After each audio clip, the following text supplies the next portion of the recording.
Hello everyone, welcome back to our YouTube channel. तो आज हम आपको बताने जा रहे हैं बहुत ही यूज़फुल सिरप के बारे में, जो कि कोडिस्टार डीएक्स सिरप है। Codistar DX syrup. तो चलिए इसके मैन्युफैक्चरिंग के बारे में आपको बता देते हैं। ये मैन्युफैक्चरिंग कंपनी करती है मैनकाइंड फार्मास्यूटिकल्स कंपनी, जो कि बहुत बड़ी कंपनी है और एक स्टैंडर्ड कंपनी है, मैनकाइंड फार्मास्यूटिकल्स।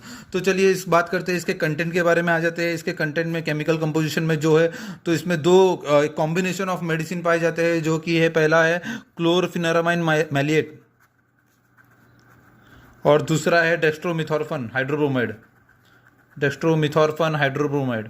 तो चलिए इसके ये दो कंटेंट के बारे में आपको बता देते हैं, ये काम कैसे करता है, आपके बॉडी में कैसे एक्शन करता है। तो चलिए पहला इसका नाम से आपको बता देते हैं, कोडिस्टार डीएक्स, जो कि एक कफ सिरप है और जो है ये ड्राई कफ सिरप है, जो कि सूखी खांसी जिसे बोला जाता है। तो ये सूखी खांसी को ट्रीट करने में काम आता है, मेन उसका यूज इसमें है। तो चलिए इसके बारे में आपको बता देते हैं। ये जो क्लास